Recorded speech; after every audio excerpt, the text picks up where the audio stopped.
যে এমন একজন অপদার্থকে কেন্দ্রীয় সরকার তার শিক্ষা দপ্তরের প্রতিমন্ত্রী করেছেন, যেখানে শিক্ষা দপ্তর সম্পর্কে অনেক কিছুই উনি নিজেই জানেন না।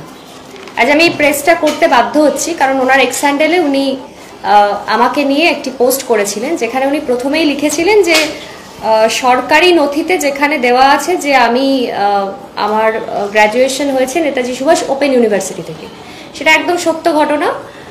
সেটা আমার নমিনেশনের সময় আমি সাবমিট করেছিলাম। পাশাপাশি তিনি বলেছেন যে বিধানসভায় যেই তথ্যটা উনি পেয়েছেন, বিধানসভার কোনো বইতে, সদস্য পরিচিতি বই, সেখানে লেখা আছে নেতাজি সুভাষ ওপেন ইউনিভার্সিটি এবং কলেজ হচ্ছে গোয়েঙ্কা কলেজ। এই যে সেটার প্রমাণ, যেটা আমি বিধানসভায় সাবমিট করেছিলাম, একদমই ঠিক। কিন্তু দুর্ভাগ্য যে ওনার এটা জানা নেই যে প্রত্যেকটা ওপেন ইউনিভার্সিটির একটা করে স্টাডি সেন্টার থাকে। তো আমার ক্ষেত্রে সেই স্টাডি সেন্টারটা ছিল গোয়েঙ্কা কলেজ, যেখানে এখানে স্পষ্টভাবে উল্লেখ করা আছে, আপনারা দেখছেন যে কলেজ গোয়েঙ্কা কলেজ এবং ইউনিভার্সিটি হচ্ছে নেতাজি সুভাষ ওপেন ইউনিভার্সিটি।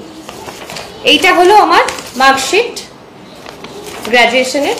এবং তার সাথে উনি বলছেন কোন একটা প্রার্থী পরিচিতিতে উনি দেখেছিলেন যে সেন্ট পলস কলেজের উল্লেখ আছে। অবশ্যই সেটাও ঠিক যে আমি সেন্ট পলস কলেজে পড়তাম, সেখানকার আমি প্রাক্তন ছাত্রী ছিলাম, কিন্তু কোনো কারণে সেন্ট পলস কলেজ থেকে আমি আমার গ্র্যাজুয়েশনটা কমপ্লিট করতে পারিনি। আমার প্রফেশনাল রিজনে আমাকে সেই কলেজটা ছাড়তে হয়। তখন পরবর্তীকালে আমি নেতাজি সুভাষ ওপেন ইউনিভার্সিটি থেকে আমার গ্র্যাজুয়েশন কমপ্লিট করি, যেটার আমার স্টাডি সেন্টার ছিল গোয়েঙ্কা কলেজ। তো যেই তথ্যগুলি উনি তুলে ধরেছেন সবটাই কিন্তু সত্য।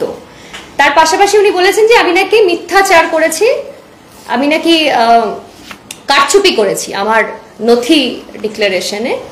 তো মানে বিজেপির এই যে মহিলাদের প্রতি একটা ঘৃণা এবং বাঙালিদের প্রতি একটা বিদ্বেষ, বাংলা ভাষার প্রতি বিদ্বেষ, তার আবার প্রতিফলন আমরা দেখলাম। কারণ এই রাজ্যের একজন বাঙালি বিধায়ক, তাকে যেভাবে তার সম্পর্কে পাবলিক ফোরামে এসে তার সম্মান নষ্ট করার চেষ্টা করলেন কিছু না জেনেই, একটা মিথ্যে অপপ্রচার করে, সেটার বিরুদ্ধে আমি ওনার এগেনস্টে লিগ্যাল অ্যাকশন নেব অবশ্যই।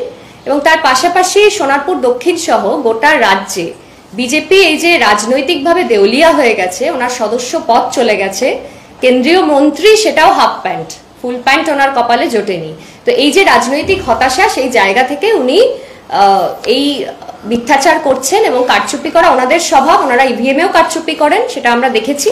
তো আমার এখানে শিক্ষাগত যোগ্যতা নিয়ে কোনো কারচুপি বা কোনো রকম কোনো মিথ্যাচার নেই, তার সমস্ত প্রমাণ আমি আজকে প্রেসের সামনে দিয়ে দিলাম। এবং উনি যে মিথ্যাচার করেছেন, একটা মেয়েকে রাজনৈতিক উদ্দেশ্যে, একজন মহিলা বিধায়ককে ব্যক্তিগত আক্রমণ করেছেন এবং পাবলিক ফোরামে এসে তার সম্মান নষ্ট করার চেষ্টা করেছেন, তার এগেনস্টে কিন্তু আমি লিগ্যাল অ্যাকশন নেব অবশ্যই। সেটা আমি আমার আইনজীবীর সঙ্গে কথা বলবো, সেটা নিশ্চয়ই আমি লিগ্যাল অ্যাকশন নেব। হয়ে গেছে কি না, ওটা তো আমরা বিষয়টাকে কবে একদম হয়ে যা চলুন না ওখান থেকে কি করব সুন্দর না প্রশ্ন, এটা হয়ে যাবে।